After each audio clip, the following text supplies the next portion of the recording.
Alleluia, Alleluia, Alleluia, Alleluia.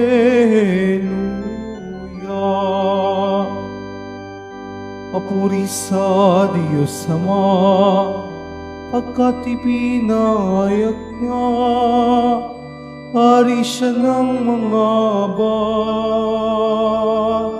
Alleluia, Alleluia, Alleluia, Alleluia.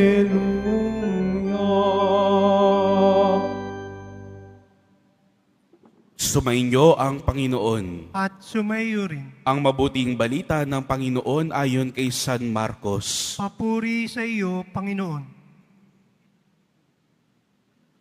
Noong panahong iyon, dumating ang ina at mga kapatid ni Jesus. Sila'y nasa labas ng bahay at ipinatawag siya. Noon na may maraming taong nakaupo sa palibot ni Jesus at may nagsabi sa kanya, "Nariyan po sa labas ang inyong ina at mga kapatid. Ipinatatawag kayo." "Sino ang aking ina at mga kapatid?" ani Jesus. Tumingin siya sa mga nakaupo sa palibot niya at nagwika, "Ito ang aking ina at mga kapatid, sapagkat ang sino bang tumatalima sa kalooban ng Diyos ay siya kong ina at mga kapatid." Ang mabuting balita ng Panginoon. Pinupuri ka namin, Panginoong Hesukristo. Magsiyo po muna ang lahat. Magandang umaga po sa inyong lahat. Sa ating mabuting balita ngayong araw na ito, maririnig po natin ang kwento na ang kanyang ina at ang mga kanyang kamag-anak ay pumunta upang makita si Jesus. Ngunit, sabi ni Jesus, "Sino ang aking ina at mga kapatid?" At tumingin siya doon sa nakapalibot sa kanya sa harap at tinuro, "Ito ang aking ina at mga kapatid." Ibig sabihin ba po neto ay tinatalikdan, isinasantabi ni Jesus ang kanyang sariling pamilya? Hindi po ganoon ang nais sabihin ng ating Panginoon. Hindi niya sinasantabi ang kanyang sariling pamilya, lalong-lalo na ang kanyang ina. Ngunit ang paalala sa atin ng mabuting balita ngayong araw na ito,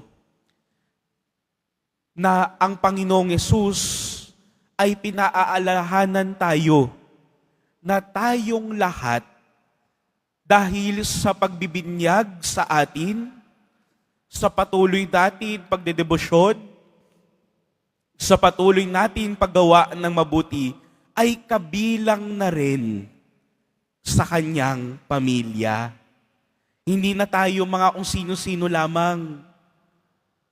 Sabi nga sa ibang parte ng ating ebanghelyo, hindi na tayo mga alipin lamang. Tinatawag niya tayo bilang mga kapatid. Kaya nga yung dignidad natin, bagamat tayo ay may mga pagkukulang, makasalanan, ay inaangat tayo ni Jesus sapagkat tinuturing at sinasama tayo ng Panginoon sa mas malaking pamilya kasama siya. Kaya nga po, kung isang pamilya, ang imahe ng isang pamilya, ang nais ipaalala sa atin ng Panginoon, nararapat lamang na tayo po na naririto, yung mga kasamahan din natin, mga dumadaan, mga kapatid natin na nanonood, kasama natin magsimba sa ating live stream, ay may misyon at tungkulin na mahalin ang bawat isa kagaya ng pagmamahal natin sa ating pamilya. na hindi pababayaan, na walang iwanan, at punong-puno ng pagsasamahan kasama ang ating Panginoong Jesus. Kaya kung titingnan po natin at pagninilayan natin, talaga bang nagagampanan ko ang aking tungkulin bilang miyembro ng pamilya ng Panginoon? O pagkatapos mabinyagan, pagkatapos dumalo sa banal na misa, ay parang nalilimutan ko na kung sino ang kasama ko at kung saan ako kabilang. Ako na ba ang kusang lumalayo sa pamilyang inaaya ko ng ating Panginoon?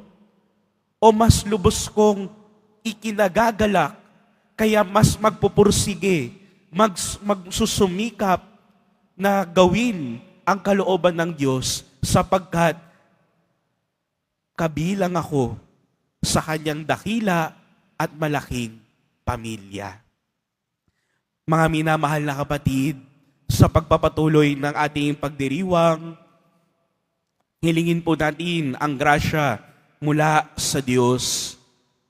Na kung may mga pagkakataon, baka libot tayo, na may makasama tayo sa ating buhay, na meron tayong komunidad, di lamang dito sa Quiapo, sa inyong mga tahanan, sa inyong mga komunidad, sa inyong mga kapitbahay, nawa makita, maalala natin na kasama natin ang Panginoon, nakikita natin ang Panginoon sa ating mga katabi, sa ating mga kapwa.